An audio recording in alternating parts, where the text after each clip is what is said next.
నమస్కారం భూమి కోసం కార్యక్రమానికి స్వాగతం నేను యోగిత మనం ప్రతి సంవత్సరం మార్చి 8న మహిళా దినోత్సవం జరుపుకుంటున్నాం అయితే మహిళలకు తమ హక్కులపై అవగాహన కల్పించేందుకు 100 సంవత్సరాల నుంచి మహిళా దినోత్సవం జరుపుకుంటూనే ఉన్నాం అయినా నేటికి మహిళలకు తమ హక్కులకు సంబంధించి అవగాహన కల్పించలేకపోతున్నాం అయితే ఈ రోజు మనం మాట్లాడుకోబోయే అంశం మహిళలు భూమి హక్కులు దీనికి సంబంధించి మనతో పాటు ఇద్దరు గెస్టులు ఉన్నారు నల్సార్ విశ్వవిద్యాలయం ప్రొఫెసర్ మాడభూషి శ్రీధర్ గారు అలాగే RDS state director advocate Sunil Kumar గారు ఈ రోజు మనతో పాటు స్టూడియోలో ఉన్నారు నమస్తే సార్ స్వాగతం మహిళా సాధికారతలో అతి ముఖ్యమైన అంశం మహిళలకు ఆస్తిపై హక్కు కలిగి ఉండటం వ్యవసాయ ప్రధానమైన మన దేశంలో భూమిపై పురుషులతో పాటు సమాన అధికారం కలిగి ఉండటం మహిళల హక్కు ఈ దిశగా కొన్ని ప్రయత్నాలు పోరాటాలు జరుగుతున్నాయి ఆంధ్రప్రదేశ్ మహిళా సమతా సొసైటీ ఆర్టీఐలో సంయుక్తంగా గ్రామాల్లోని రైతాంగ స్త్రీలను న్యాయ కార్యకర్తలుగా చేయడం ఈ ప్రయత్నంలో భాగమే ఈ న్యాయ కార్యకర్తలు గ్రామీణ మహిళలకు భూమి హక్కుపై అవగాహన కల్పించడం వారికి పట్టాలు పాస్బుక్లు అందేలా చూడటం వంటి పనుల్ని ఎంతో ఆత్మవిశ్వాసంతో చేస్తున్నారు మెదక్ జిల్లా అందోల్ మండలం కొడెకల్ గ్రామానికి చెందిన న్యాయ కార్యకర్త కమలమ్మ అనుభవాల్ని ఇప్పుడు విందాం 5 ఎకరాల భూమి ఉంటుంది సార్ మా భర్తకు 5 ఎకరాల భూమి ఉంటే అందులో నాకు 1 ఎకరా ఇవ్వమంటే ఇయ్యలేడు ఆయన ఎందుకంటే మరి నీకు కూడా లోన్ లేస్తుంది కదా లోన్ లేసుకొచ్చుకుంటున్నావు నాకు కూడా కొంచెం భూమి ఉంటే ఇద్దరం కలిసి లోన్ లేస్తే నీకు 20,000 నాకు 10,000 అయితే ఇద్దరు కలిసి పోతే అని చెప్పేస్తే ఆయన ఇస్తాను ఒక 2 ఏళ్ళు సతాయించాను సార్ ఆయన 2 సంవత్సరాలు సతాయించిన తర్వాత ఈయనకి ఎందుకో ధైర్యం అయితే లేదని చెప్పి ఎందుకు ధైర్యం అయితే లేదని కానీ అడిగినా కానీ ఇస్తారని చూద్దాం ఎడిపోతే మన భూమి కదా మన భూమి రామమ్మ అనేటి వ్యక్తిని తోలుకొని ఎంఆర్ఓ ఆఫీస్కి పోయినా సార్ ఫస్ట్ రోజు ఎంఆర్ఓ ఆఫీస్కి పోతే సార్ ఎంఆర్ఓ చేయలే చెత్తకుండే పడేసాను ఎంఆర్ఓ చేయకుంటే మళ్ళీ నెక్స్ట్ రోజు ఏం చేసిన అంటే ఆడివ తాకిపోయినా సార్ రామమ్మ కబ్జాలో ఉన్నాక మళ్ళీ మల్రెడ్డి అంటే ఆయనకు మీరు ఎట్లా ఇస్తారు భూమి 20 సంవత్సరాల కూడా చూపెట్టిన వాళ్ళు మీరే రేవేనా ఆఫీస్ వాళ్ళు మరి ఈయనోళ్ళు మీరే మరి ఎట్లా చేస్తారు పరిస్థితి ఏం చేస్తారు సార్ మీరు అంటే ఆడివ కూడా చేయలేదు సార్ సంగారెడ్డికి పోయి సంగారెడ్డిలో జేసీకి ఇచ్చినాము కాలకట్టకి ఇచ్చినాం సార్ కంప్లీట్ అసైన్మెంట్ ల్యాండ్ చూపెట్టిన వాళ్ళు మీరే చేయని వాళ్ళు మీరే మరి దాన్ని మీరు ఏమన్నా చేయండి భూముల గురించి చికెన్ భూమి అంటే ఏమది మరి అసైన్మెంట్ ల్యాండ్ అంటే ఏమది పట్ట భూమి అంటే ఏమది మిట్ట భూమి అంటే ఏమది అనేది నాకు భూములు బాగా నాకు అవగాహన ఉన్నా సార్ పాస్బుక్లు ఇచ్చి సర్టిఫికెట్ ఇస్తేనే పోతాను నేను లేదంటే నువ్వు ఎంఆర్ఓకి ఫోన్ చేయి ఎంఆర్ఓకి ఫోన్ చేస్తే సరే రమ్మని అంటే అట్లా కాదు సార్ నేను పోకడ కాదు కానీ నాకు ఫోన్లో మాట్లాడిపి 5వ రోజు వచ్చి పాస్బుక్లు తీసుకొని పటవారం తోలుకొచ్చిన దాకా ఇంట్లేదు సార్ ఇక పాస్బుక్లు ఎంఆర్ఓ దగ్గర కూర్చొని రాపించిన సార్ 6 ఎకరాలు అసైన్మెంట్ ల్యాండ్ 6 ఎకరాలు టైటిల్ బుక్ మీద పట్ట పాస్బుక్ మీద రాపిచ్చి కాసులో రాపిచ్చి ఇక ఆమెకు పాస్బుక్లు ఇప్పించిన సార్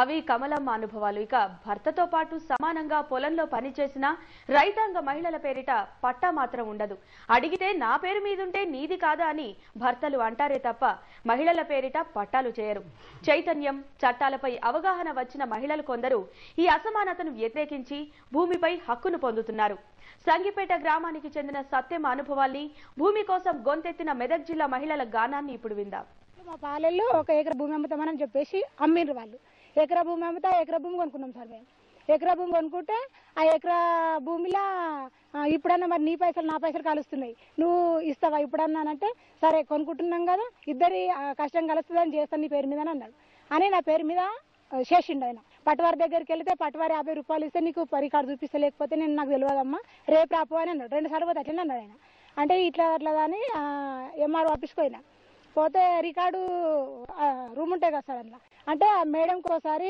దాని సర్వే నెంబర్ గుర్తుపెట్టుకున్న 108 సర్వే నెంబర్ గుర్తుపెట్టుకొని 108 సర్వే నెంబరు ఒక తీయమ్మ సంగు పెట్టదంటే మేడం తీసుకొచ్చి 108 సర్వే నెంబర్ ఎంత ఉందో చూడంటే మా భర్తకేమో 2 ఎకరాల చిల్లెరు ఉంటుంది నీకేమో 1 ఎకరా చిల్లెరు ఉంటుందమ్మా అంటే పాతది రికార్డు అక్కడ పెట్టి కొత్త రికార్డు 2 ఏళ్ళకి ఒకసారి మారుతుంది సార్ పారి ఆ కొత్త రికార్డులో చూడు మేడం అంటే కొత్త రికార్డులో కూడా చూసింది కొత్త రికార్డులో చూస్తే కొత్త రికార్డు ఉంది అది నా పేరు పాత రికార్డులో కూడా ఉంది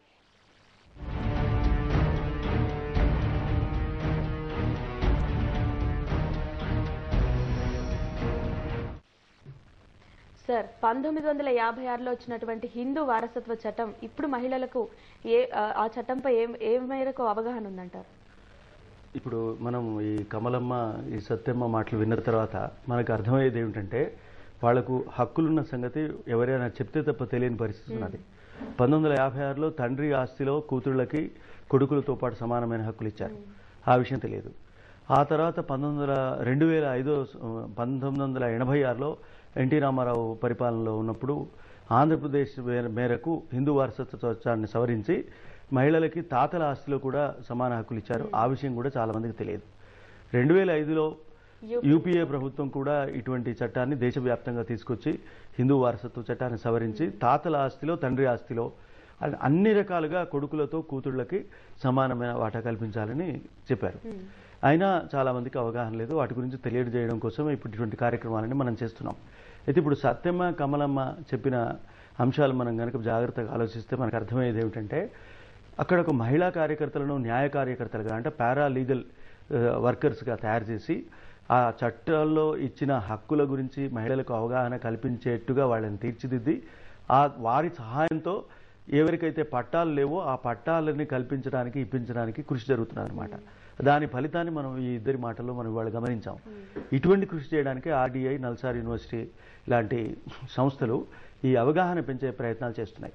కేవలం రూరల్ ల్యాండ్ రైట్స్ మీద అంటే గ్రామాలలో ఉన్న పల్లెటూరులలో ఉన్న మహిళలకు వారికి ఉన్న భూములపైన హక్కులను కల్పించడం, వాళ్ళు ఉన్న హక్కుల్ని కొత్తగా హక్కులేమి ఇవ్వట్లేదు, వాళ్ళకున్న హక్కుల్ని వాళ్ళకి ఇప్పించడంలో, వాళ్ళకున్న భూములపైన వాళ్ళకి పట్టాలు ఇప్పించడంలో మనం ఎంత కృషి చేయాల్సి ఉన్నదో దీన్ని బట్టి తెలుస్తుంది.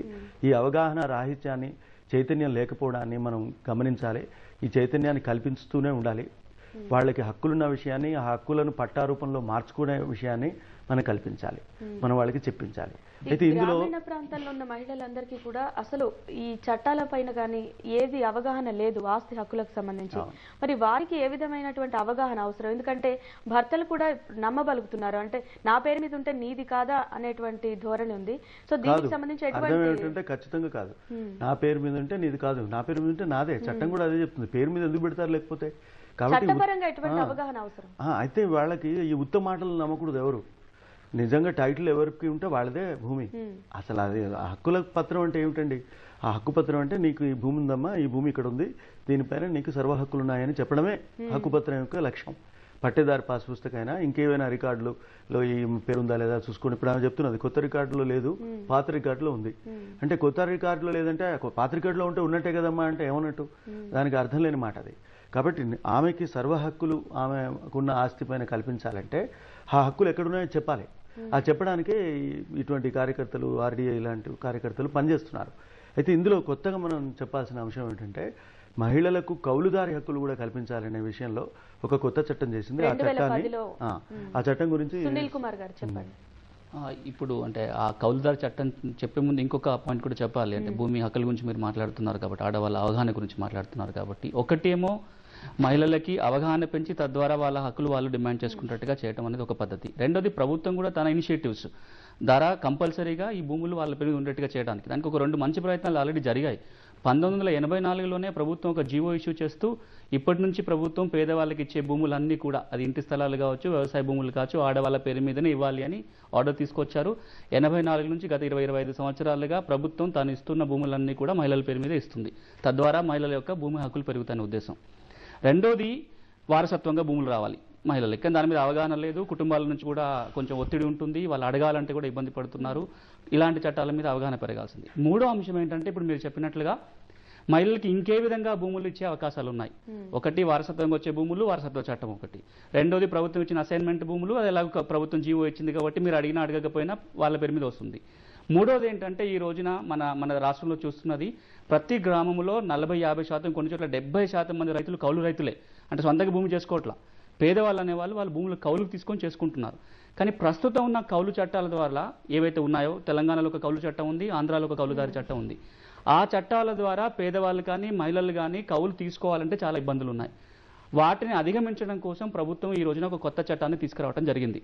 దానిని ఆంధ్రప్రదేశ్ ఎస్హెచ్జి మహిళల కౌలు హక్కుల చట్టం అని తీసుకురావడం జరిగింది. దాని ద్వారా ఇప్పుడు మనం ఏదైతే మహిళల్ని చూసామో వాళ్ళు సంఘటితంగా ఒక గ్రూప్ లాగా గ్రామాలలో కౌలుకు తీసుకునేటట్లయితే రూరల్ డెవలప్మెంట్ డిపార్ట్మెంట్ తరఫున వాళ్ళు కావాల్సిన సదుపాయాలు కల్పిస్తారు, భూమి డెవలప్ చేయటం. అలాగే ఎవరైతే కౌలుకు భూములు ఇస్తున్నారో వాళ్ళు భూములు కోల్పోతారు అనే ఒక అపనమ్మకం లేకుండా ప్రభుత్వం గ్యారంటీగా ఉంటుంది. అంటే మీరు భూములు కౌలుకి ఇవ్వండి మహిళలకి, దానికి మళ్ళీ ఒక కౌలు పీరియడ్ అయిపోయిన తర్వాత తిరిగి ఇచ్చే బాధ్యతను కూడా ప్రభుత్వం తీసుకుంటుంది. తద్వారా లక్ష్యం ఏంటంటే రాబోయే 3-4 సంవత్సరాలలో సంఘాలలో ఉన్న దాదాపు 1 కోటి మంది మహిళల్లో ఎక్కువ శాతం మంది ఈ చట్టం ద్వారా కనీసం కౌలు ద్వారైనా భూములు పొందే అవకాశాన్ని ఈ చట్టం కల్పిస్తుంది. సార్, ఒక విరామం తర్వాత మరిన్ని విషయాలు మాట్లాడదాం. భూమి కోసం కార్యక్రమంలో చిన్న విరామం తీసుకుందాం.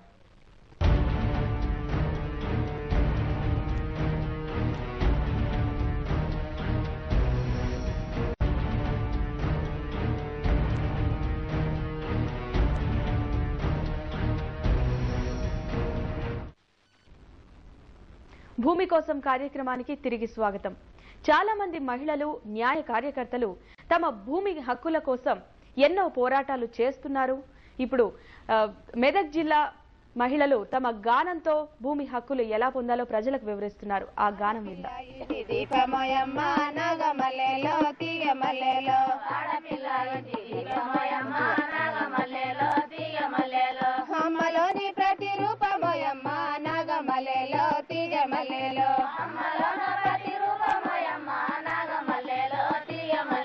పొద్దు పొద్దున ఆకిళ్ళు వచ్చి పెండ నీళ్ళతో ఆకిళ్ళు మేగి పొయ్యిగాడి పని అంతా పొగసూరిపోయింది.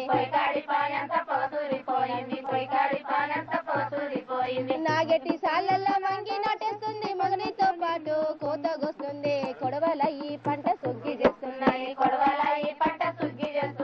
అల్లంలో గింజై రాసిపోతుంది. నాగమల్లెలో తీగ మల్లెలో కల్లంలో పరకై కల తిరుగుతుంది. నాగమల్లెలో తీగ మల్లెలో భూమి ఎంత ఉన్నా మగనిగయమ్మ. నాగమల్లెలో తీగ మల్లెలో భూమి ఎంత ఉన్నా మగనిగయమ్మ. నాగమల్లెలో తీగ మల్లెలో కష్టం ఎంత చేసిన ఫలమేమి లేదు. నాగమల్లెలో తీగ మల్లెలో కష్టం ఎంత చేసిన ఫలమేమి లేదు. నాగమల్లెలో తీగ మల్లెలో భూమి హక్కులపై పోరాడుదాము. నాగమల్లెలో తీగ మల్లెలో భూమి హక్కులపై పోరాడుదాము. నాగమల్లెలో తీగ మల్లెలో భూమి హక్కులపై పోరాడుదాము. నాగమల్లెలో తీగ మల్లెలో భూమి హక్కులపై పోరాడుదాము. నాగమల్లెలో తీగ మల్లెలో. భూమి కోసం గొంతెత్తిన మెదక్ జిల్లా మహిళల గానం విన్నారుగా. ఇక ఒక కాలర్ లైన్ లో ఉన్నారు, భాగ్యలక్ష్మి, నర్సరావుపేట నుంచి. భాగ్యలక్ష్మి గారు, నమస్తే అండి. నమస్తేనండి. మీ సందేహం అడగండి. హలో, లాయర్ గారు చెప్తారండి. మాట్లాడండి సార్. నమస్తేనండి. నమస్తే, చెప్పమ్మా. నా పేరు భాగ్యలక్ష్మి అండి. మాకు 15 ఎకరాల పొలం ఉందండి అమ్మగారిది. అయితే మా అమ్మ నాన్న విడిపోయారండి. అయితే మా నాన్నగారు మొత్తం మా అన్నయ్య గారికి పెట్టేశారండి పొలం. నాకప్పుడు 3 ఎకరాలు 3 ఎకరాలు ఇస్తామన్నారు. ఇస్తామన్నారండి. ఇవ్వలేదా? ఇచ్చారా? ఇవ్వలేదండి ఇంతవరకు. ఇప్పుడు అది అడిగినప్పుడల్లా మళ్ళీ గొడవలు అవుతుంది. నాకు పెళ్ళైపోయిందండి. ఇప్పుడు అది మాకు ఏమన్నా వచ్చే ఛాన్సెస్ ఏమన్నా ఉన్నాయా? ఖచ్చితంగా ఉన్నాయండి. 2005 అది ఎందుకంటే మా తాతల ఆస్తి అండి, మా నాన్నగారు కూడా కాదు. మీ నాన్నగారి కూడా తాతల ఆస్తి. మంచి పాయింట్ చెప్పారు. తాతల ఆస్తిలో కూడా మీకు మీ అన్నయ్యతో సమానమైన వాటా అడిగే హక్కు మీకు ఉంది. అదే 2005 హిందూ వారసత్వ చట్టం సవరణ చెప్పిన మాట. మీకు అంతకుముందు కూడా ఈ 1986లోనే మీకు ఈ హక్కు వచ్చింది మీకు. ఎందుకంటే మీరు ఆంధ్రప్రదేశ్లో ఉన్నారు కనుక మీకు ఈ చట్టం ప్రకారమైనా మీరు ఇప్పటికైనా ఆ హక్కు కోసం మీకు అడిగే అధికారం ఉంది. సరే, అడిగితే గొడవలు అవుతాయా, అడగాల వద్దా అనేది మీరు తెలుసుకోవాల్సిన విషయం. కానీ చట్టం మాత్రం మీకు హక్కు ఇచ్చింది. మీరు ముందుగా ఈ హక్కును సాధించిన తర్వాత దానికి పట్టా పొందే అవకాశం అయితే ఉంటుంది. సార్, వారసత్వ హక్కుని పట్టా రూపంలో పొందాలంటే ఎలా? అంటే ఇప్పుడు మనం ఈ కేసును కూడా తీసుకున్నట్లయితే, మొదటి కేసును తీసుకున్న హిందూ వారసత్వ హక్కు చట్టం ఏం చెప్తుంది అంటే మహిళలకి సమానమైన హక్కు ఉంది, అది సొంతగా వారసత్వ భూములలో హక్కు ఉందని చెప్తుంది. కానీ ఒకసారి నీకు హక్కు ఉన్న తర్వాత ఆ హక్కు పత్రం ఎలా వస్తుంది? నాకు హక్కు ఉంది, కానీ నాకు హక్కు ఉన్నట్టుగా నా చేతిలో పత్రం రావాలి. ఈ హక్కు పత్రాలు ఇచ్చేవాళ్ళు అంటే పాస్ పుస్తకాలు, టైటిల్ డీడ్లే హక్కు పత్రాలు. ఈ హక్కు పత్రాలు జారీ చేసేవాళ్ళు రెవెన్యూ అధికారులు. ఒకవేళ మీకు అన్నదమ్ములకు మధ్య ఏమైనా తగాదాలు ఉన్నాయి, ఎట్లా పంపకాలు జరగాలని చెప్పే చట్టం ఒకటి ఉంది, పాస్బుక్ టైటిల్ ఎలా ఇవ్వాలో చెప్పే చట్టం ఒకటి ఉంది. మనకి సాధారణంగా సమస్యలు ఎక్కడ వస్తున్నాయంటే మహిళలు అలా హక్కుపత్రాలు పొందడంలో ఒకటి ఆ అన్నదమ్ముల మధ్య గొడవలు వచ్చినట్లయితే సివిల్ కోర్టుకు వెళ్ళాలి, పట్టా పొందాలంటేనే ఎంఆర్ఓ దగ్గరికి వెళ్ళాలి. సో నాకు హక్కు ఉంది అని నేను ఎంఆర్ఓ ఆఫీస్కి వెళితే నాకు పట్టా ఇవ్వండి అంటే చాలా సందర్భాల్లో రెవెన్యూ అధికారులకి మహిళలకు సమానమైన హక్కులు ఉన్నాయి, వాళ్ళకి పట్టాలు ఇవ్వాలనే సంగతి తెలియదు. రెండోది ఆ వారసత్వ హక్కు వచ్చింది అన్న ఎవరైతే మహిళలు అంటున్నారో వీళ్ళకి తెలియకుండానే అన్నదమ్ములు ఎంఆర్ఓ ఆఫీస్కి వెళ్ళిపోయి వీళ్ళకి తెలియకుండానే వాళ్ళు పట్టాలు తెచ్చేసుకుంటున్నారు. ఒకసారి పట్టాలు వచ్చిన తర్వాత ఆ పట్టాలు రద్దు చేసి మహిళల పేరు మీద హక్కు ఇవ్వాలంటే వీళ్ళు సివిల్ కోర్టుకి వెళ్ళాలా, ఎంఆర్ఓ గారు పట్టా ఇచ్చారు కాబట్టి ఆర్డీఓ దగ్గరికి వెళ్ళి పట్టాలు రద్దు చేయాలని చెప్పాలనేది ఒక గందరగోళమైన పరిస్థితి ఉంది. అంటే ఇప్పుడు మనకి ఆ మహిళలకి కనుక సంపూర్ణమైన హక్కులు దగలపరాల్చాలంటే వారసత్వ హక్కు ఒకటి తెలియటంతో పాటుగా పట్టదారు పాస్ పుస్తకం టైటిల్ ఎలా తెచ్చుకోవాలో క్లియర్గా తెలియాలి. ఒక్క ఉదాహరణ, అన్నదమ్ములు కనుక ఆడవాళ్ళకి తెలియకుండా ఆల్రెడీ పట్టాలు తెచ్చుకున్నట్లయితే సర్వసాధారణంగా అదే జరుగుతుంది, మహిళలకు తెలియకుండానే వాళ్ళు తెచ్చేసుకుంటారు. అలాంటి సందర్భంలో జరగాల్సింది ఏంటంటే రెండు సైమల్టేనియస్గా జరగాలి. ఒకటి సివిల్ కోర్టుకు వెళ్ళి మాకు హక్కు ఉంది, మాకు భూమి కావాలని అడగడంతో పాటుగా ఆర్డీఓ కోర్టులో కేసు వేసి, అది ఆర్ఓఆర్ చట్టం అంటారు, ఆర్ఓఆర్ చట్టం ద్వారా ఆర్డీఓ దగ్గర కేసు వేసి మా అన్నదమ్ములు నా హక్కు మీద కూడా పట్టదారు పాస్ పుస్తకం టైటిల్ తెచ్చుకున్నారు కాబట్టి అది రద్దు చేసి నాకు ఇవ్వండి అని అడగాలి. ఈ రెండు జరిగినప్పుడు మాత్రమే వాళ్ళకి పట్టాలు తెచ్చుకునే అవకాశం ఉంది. హైదరాబాద్ నుంచి లైన్ లో ఉన్నారు. హలో శివ గారు, నమస్తే అండి, మీ సందేహం అడగండి. నమస్తే సార్. చెప్పండి. నమస్తే సార్. చెప్పండి. ఇది ఇంతకు ముందు మా ఫాదర్స్ ఉండే 4 అన్నదమ్ములు ఉండే, అందులో 3 చనిపోయారు. హలో చెప్పండి చెప్పండి. అందులో 3 చనిపోయారు. అయితే వాళ్ళ పేర్ల మీదకి ఇప్పుడు మా పేరు రావడానికి అది మళ్ళీ మా అన్నదమ్ములు మళ్ళీ ఏం చేస్తున్నారంటే ఒక మా పెద్దనాన్న వాళ్ళ పేరు మీద మొత్తం రాపించుకున్నారు అన్నమాట.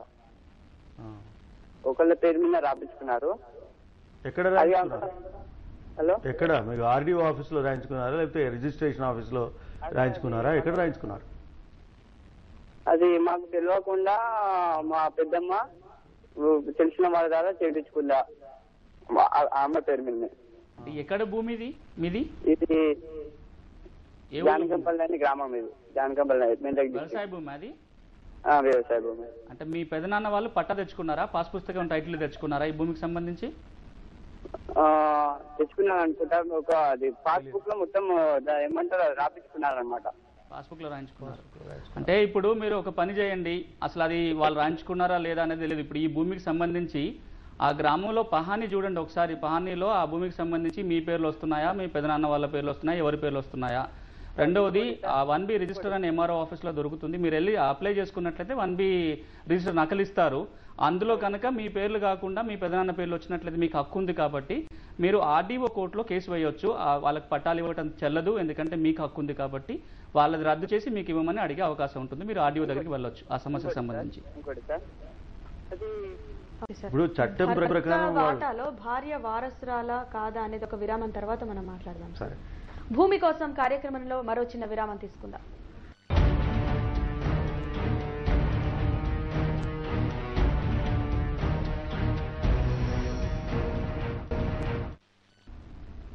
భూమి కోసం కార్యక్రమానికి తిరిగి స్వాగతం. సార్, ఒక మహిళ భర్తని గనక కోల్పోతే ఆ భర్తకు వచ్చిన వాటా పూర్తిగా భార్యకు వస్తుందా, లేదంటే అందులో సగం షేర్ ఎవరికైనా వస్తుందా? భర్త చనిపోతే అతని కుటుంబంలో మిగిలిన సభ్యులందరికీ వస్తుంది. అంటే ఎవరెవరు ఉంటారు? ఉదాహరణకి ఒక కూతురు ఉంటుందని, ఒక కొడుకు ఉంటాడని, భార్య ఉంటుందని అనుకుందాం. అనుకుంటే ఈ ముగ్గురికి ఒక్కొక్క వాటా వస్తుంది. అత్తామామల నుంచి వచ్చిన ఆస్తిలో ఒక వాటానే కదా అది. ఆ వాటా కొడుకుకి వచ్చే వాటా కొడుకు కుటుంబానికి వెళ్తుంది. ఆ కొడుకు కుటుంబంలో ఎవరు ఉంటారంటే భార్య, కొడుకు భార్య, కొడుకు కొడుకు, కొడుకు కూతురు ఉంటే వాళ్ళ ముగ్గురికి ఒక్కొక్క వాటా వస్తుంది. ఎక్కువ మంది పిల్లలుంటే ఆ పిల్లలందరూ కలిపి ఒక్కొక్క వాటా, తల్లికి ఒక వాటా ఉంటుంది. కనుక భార్యకి ఖచ్చితంగా భర్త ఆస్తిలో వాటా ఉంటుంది, కూతురికి ఉంటుంది, కొడుకు ఉంటుంది. అది కూడా సమానమైన వాటా ఉంటుంది. సమానమైన వాటా. ఓకే, ఇప్పుడు ఒక కాలర్ లైన్ లో ఉన్నారు. హలో ప్రియా గారు, నమస్తే అండి, మీ సందేహం అడగండి. లాయర్ గారితో మాట్లాడాలండి. వింటున్నారు, చెప్పండి. చెప్పండి. లాయర్ గారు, మా మమ్మీ డాడీకి మేము 3 మెంబర్స్ అండి, సిస్టర్స్ 3. మా మమ్మీ డాడీ చనిపోయారు. మా డాడీ 18 years ఆయన చనిపోయేసి, మా మమ్మీ 6 years అయింది. అండ్ 3 సిస్టర్స్ కి ఇప్పుడు మ్యారేజ్ అయిపోయిందండి. మాకు పాకాల్లో ఒక ల్యాండ్ ఉందండి, మామిడి తోపు ల్యాండ్ ఉంది. అది తాతయ్య పేరు పైన అండ్ మా ఫాదర్ నేమ్ పైన కూడా కొంచెం ఉంది. మా సిస్టర్ మ్యారేజ్ అప్పుడు మా చిన్నాన్న గారు మా మమ్మీ దగ్గర గార్డియన్ గా సైన్ తీసుకొని, మా అక్కయ్య అప్పుడు మేజర్, అప్పుడు సైన్ తీసుకునేసి ఏదో 100 రూపీస్ బాండ్ పేపర్ పైన ల్యాండ్ లీజ్ అని చెప్పి మాకు రాయించుకున్నారు. బట్ ఆఫ్టర్వర్డ్స్ నాకు తెలిసింది ఏమంటే అది మొత్తం వాళ్ళే తీసుకున్నారని తెలిసింది. అప్పుడైతే మా చిన్న సిస్టర్ నేను సైన్ చేయలేదండి దాంట్లో. అండ్ ఇప్పుడు మేము ఎలా ప్రొసీడ్ అవ్వాలి? అది తెల్ల కాగితం మీద సంతకం చేసిందా? 100 రూపీస్ బ్లాంక్ బాండ్ మీద సంతకం చేసిందా? ఫోన్ చేసి బాండ్ పేపర్ ని సైన్ తీసుకున్నారండి మమ్మీ దగ్గర, మా పెద్ద అక్కయ్య దగ్గర. అంటే ఇప్పుడు మేము ప్రొసీడ్ అవ్వాలంటే ఎలా ప్రొసీడ్ అవ్వాలి? ఇప్పుడు మీరు వాళ్ళు తెల్ల కాగితం మీద సంతకం చేయించుకుని ఉంటారు, ఆమె మా హక్కును వదులుకున్నట్టు ఆమెతో రాయించుకుని ఉంటారు బహుశా. అయితే మీరు రాయలేదు కనుక మీకు ఖచ్చితంగా వాటా ఉంటుంది. మీరు ఆ వాటా కోసం మీకు అడిగే అవకాశం చట్ట ప్రకారం ఉంది. ఇక్కడ ఇంకొకటి కూడా ఉండొచ్చు సార్. మరి వాళ్ళు ఆస్తిని ఇచ్చినట్టుగా కొనుక్కున్నట్టు రాసుకున్నారా, లేకపోతే వీళ్ళ వాటాని వాళ్ళు తీసుకున్నట్టుగా రాసుకున్నారా? అంటే మీరు అన్నట్టుగానేమో వాటా రాసిచ్చినట్టయితే పర్వాలేదు, కానీ ఆ బాండ్ పేపర్ మీద అమ్మేసినట్టుగా రాసినట్లయితే ఏమైనా అవకాశాలు ఉంటుందా అనేది కూడా మనం చూడాలి. అంటే వీరి వాటా అయితే ఉంటుంది. అమ్మినట్టుగా రాసినా కూడా మరి ఆస్తిని అమ్మే హక్కు ఉందా? తన తల్లి గారికి వాళ్ళ భర్త నుంచి వచ్చిన ఆస్తి లేదా వాళ్ళ తాతల నుంచి వచ్చిన ఆస్తి ఉన్నారు, మరి తను అమ్మేసింది అనుకోండి, ఇప్పుడు ఏం జరుగుతుంది దాంట్లో? అప్పుడు ఆమెకు ఎంత వాటా ఉంటుందో ఆ వాటాని మాత్రమే అమ్మడానికి ఆమెకి అధికారం ఉంటుంది. అందులో తాతల ఆస్తిలో మిగిలిన భాగం మాత్రం వీళ్ళకి వస్తుంది. తర్వాత ఆ తల్లి కనుక తల్లి ఉందని చెప్పారా? తల్లి ఉన్నారన్న, తల్లినే రాశారు. అయితే తల్లికి ఒక వాటా వస్తుంది. ఇంతకుముందు యోగిత అడిగినట్టుగా తల్లి వాటా పోను, మిగిలిన 3 పిల్లల వాటా ఉంటుంది. వాళ్ళ వాటా గురించి వాళ్ళు అడగడానికి అవకాశం ఉంది, అడగొచ్చు. సార్, మనకి ఈ ప్రోగ్రామ్ అయిన తర్వాత ఒక కాల్ వచ్చిందనమాట. వాళ్ళు అడిగిన డౌట్ ఏంటంటే, వీలునామా రాయక ముందే ఒక ఆడపడుచు అన్నదమ్ములకి నాకు ఏ హక్కులు వద్దు అని చెప్పి హక్కులు రాసిచ్చేసింది. అటువంటి సమయంలో వీలునామా రాసినప్పుడు ఏమైందంటే 3కి సమానంగా వాళ్ళు రాశారు. ఈ టైంలో ఆవిడ ఏమైనా కేసు ఫైల్ చేయొచ్చు అంటారా? 3కి సమానంగా రాసిన దాంట్లో ఆమె కూడా ఉంది కదా. ఉంది. తను నాకు హక్కులు వద్దు అని చెప్పి రాసిచ్చింది, ఆస్తి హక్కులు వద్దు అని చెప్పి. అంతే, ఇచ్చిన తర్వాత కూడా ఆమె హక్కులు వద్దు అని రాసిన తర్వాత కూడా తండ్రి 3కి ఇస్తూ ఈమెకు ఒక వాటా ఇచ్చారు. ఆమెకు తీసుకునే అధికారం ఉంటుంది.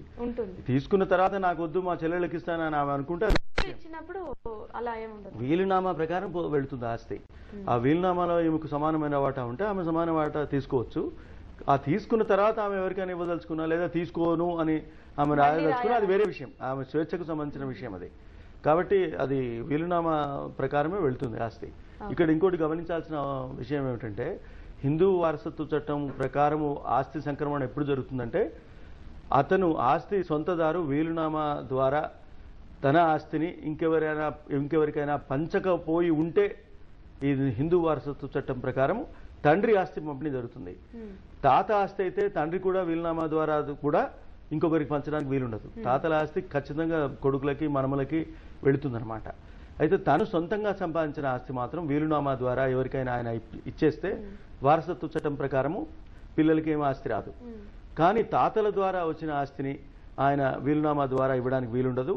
అది ఆస్తి సంక్రమణ చట్టం హిందూ వారసత్వ చట్టం ద్వారానే పిల్లలకి మనమలకి మనమరాళ్ళకి కొడుకులకి వారి వాటా ప్రకారం.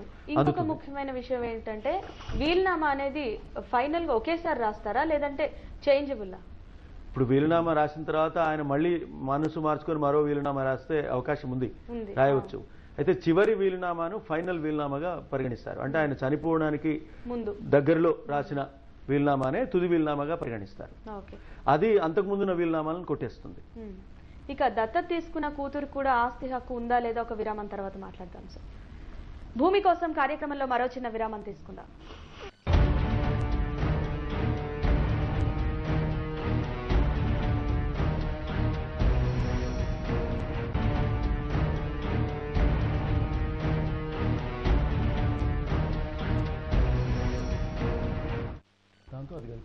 భూమి కోసం కార్యక్రమానికి తిరిగి స్వాగతం. ఇప్పుడు ఒక కాలర్ లైన్ లో ఉన్నారు నల్గొండ నుంచి. హలో రాములు గారు, నమస్తే అండి.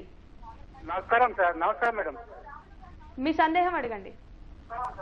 మేడం నాయర్ గారికి నమస్కారం సార్. చెప్పండి. హలో చెప్పండి. మేము 1986 లో మా పిల్లల పేరు మీద మండల ఆఫీస్ వాళ్ళు పట్టా ఇచ్చారండి. అయితే అప్పటి నుంచి మేము ఆ భూమిని ఈ రోజు వరకు సాగు చేసుకుంటూనే ఉన్నాము. అయితే మా చెల్లెలు పేరు పట్టాలో రాలేదు, ఇంతవరకు పానీలో ఎంట్రీ చేయలేదు సార్. ఈ భూమి అయితే మా కొన్ని రోజుల 2000 నుంచి 2003 వరకు మా తండ్రి పేరు మీద పానీలో అనుభవాన్ని ఖాతాలో రాశారు. ఆ తర్వాత మేము విఆర్ఓ గారిని అడిగితే ఇది రాయరు, పట్టా వాళ్ళే పేరు రాస్తారని మార్చారు సార్, పేరు మార్చాము అని చెప్పేసి పాస్బుక్ 2008లో విడుదల చేశారు సార్. రాములు గారు, ఇప్పుడు మీకు ఆ భూమి ప్రభుత్వం ఇచ్చిన అంటే గవర్నమెంట్ భూమి మీకు ఇచ్చిందా లేదా మీ సొంత పట్టా భూములు అవి? లేదండి, మేము కౌలుదారులు ఉన్నందుకు ఇచ్చింది సార్. భూమి యాక్ట్ గవర్నమెంట్ చట్టం ప్రకారము 38 సర్టిఫికేట్ ఇచ్చారా? ఇచ్చారండి, మన ధృవీకరణ పత్రం అని ఇచ్చారండి. అదే 38 సర్టిఫికేట్ అని ఇస్తారు. ఇచ్చారండి. మీ సమస్య అర్థమైంది. అంటే మీరు ఎవరైతే మీ భూములు ఇచ్చారో 38 సర్టిఫికేట్ ఇచ్చిన తర్వాత పాస్ పుస్తకాలు టైటిల్ ఇస్తారు. అంటే ఆ కౌలుదారికి సంబంధించి ఏదో సమస్య ఉండుంటది, అక్కడ కౌలు చట్టాల కింద సమస్య ఉండుంటది. మీరు ముందు ఆ పట్టా ఎందుకు రాయలేదో అడగండి. 38 సర్టిఫికేట్ కనుక మీ చేతిలో ఉన్నట్లయితే మీ పేరు మీద కనుక రికార్డులో రాకపోయినా, పాస్బుక్ టైటిల్ లేకపోయినా కానీ మీరు ఆ పాస్బుక్ల కోసం అడగొచ్చు, మీకు ఆ హక్కు ఉంది. రెండోది ఈ సందర్భం అంటే మీకు చెప్పేదంటే మీరు ఆర్డీఓ దగ్గరికి వెళ్ళి అడగండి, అప్లై చేసుకోండి. అక్కడ మీకు 38 సర్టిఫికేట్ ఉన్నట్లయితే దాన్ని జిరాక్స్ పెట్టుకొని పట్టా పాస్బుక్ మా పేరు మీద కావాలి, రికార్డులో మా పేరు ఏవాలని అడిగినైతే మీ పేరు వస్తుంది. ఈ కేసులో మనం ఇంకోటి మాట్లాడుకోవాల్సింది ఏంటంటే, మనం మొదటి కేసు చూసినట్లయితే ఒక న్యాయ కార్యకర్త మాట్లాడారు, ఒక అసైన్మెంట్ పట్టా భూమి సమస్యను ఎట్లా తీర్చుకున్నారు అని చెప్పారు.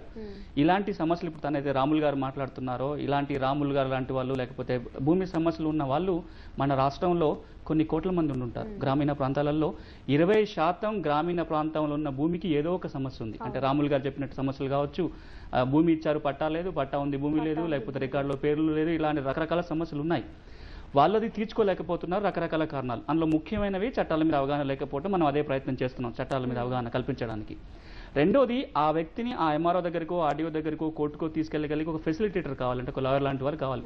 నల్లకోటు లీగల్ అంటే నల్లకోటు వేసుకున్న వాళ్ళు నాలాంటి వాళ్ళు కావచ్చు, నల్లకోటు లేకుండా కూడా చేయగలిగే వాళ్ళు, సహాయం చేసే వాళ్ళు ఉంటారు. వాళ్ళనే మనం కార్యకర్తలు అంటున్నాం, పారాలీగల్స్ అంటున్నాము.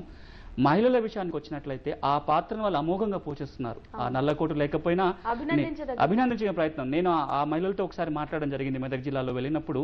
చాలాసార్లు అనిపించింది వాళ్ళని, అన్నాను మీరు అందరూ నల్లకోటు లేని లాయర్లు, పేదవాళ్ల కోసం చట్టాల మీద అంత అవగాహన స్వతహాగా తెచ్చుకొని పేదవాళ్ల భూమి సమస్యల పరిష్కారానికి మహిళలు సంఘటితంగా ఇంకా చేపట్టాలి. రెండోది, అంటే వాళ్ళు అక్కడ చేస్తున్నది మహిళలు వాళ్ళ హక్కుల కోసం మాత్రమే పనిచేయట్లేదు, అక్కడ పేదవాళ్ల భూమి సమస్యలు తీర్చడానికి ప్రయత్నం చేస్తున్నారు. దీనివల్ల 2 మంచి ఫలితాలు వస్తాయి. ఒకటి, ఎక్కువ మంది పేదవాళ్ల భూమి సమస్యలు తీరతో పాటుగా మహిళలకి భూమి రికార్డుల మీద, భూమి చట్టాల మీద సంపూర్ణమైన అవగాహన పట్టు వస్తుంది. గవర్నమెంట్తో మిగతా వాళ్ళతో రిలేషన్స్ పెరుగుతాయి. తద్వారా వాళ్ళ హక్కుల్ని వాళ్ళు గట్టిగా తీసుకోవచ్చు, ఆ అవకాశం ఉంటుంది. నెక్స్ట్ కాలర్ నెల్లూరు నుంచి లైన్ లో ఉన్నారు. చంద్రశేఖర్ గారు నమస్తే అండి. Hello hello madam. Chandrashekar Reddy garu, మీ సందేహం అడగండి. మేడం సార్ గారితో మాట్లాడాలి మేడం. చెప్పండి మేడం. ఇప్పుడు మా అమ్మ వాళ్ళు 9 మేడం. చెప్పండి, మీ టీవీ వాల్యూమ్ మ్యూట్ లో పెట్టేసి మాట్లాడండి ప్లీజ్. మ్యూట్ లో పెట్టున్నాం మేడం. చెప్పండి మేడం. మా అమ్మ వాళ్ళు 9 మేడం, 2 అన్నదమ్ముళ్ళు, 2 అక్క చెల్లెళ్ళు. హలో చెప్పండి, వినపడుతుంది, చెప్పండి. మేడం సార్, వాళ్ళు ఆస్తి ఒక 30 ఎకరాలు ఉంది సార్. ప్రస్తుతం మా బావ వాళ్ళే అనుభవిస్తూ ఉన్నారు వాటిని. ఆస్తి వచ్చి మా తాత వాళ్ళది కాదు సార్, వాళ్ళ మిసెస్ వాళ్ళది, అంటే మా అమ్మ అవ్వలది, అమ్మమ్మలది పిత్రాజీతం సార్. రీసెంట్ గా మా అమ్మమ్మ దగ్గర మా మామయ్యలు వాళ్ళ పేరు మీద రాసి చేసుకున్నారు మా అమ్మమ్మ దగ్గర నుంచి.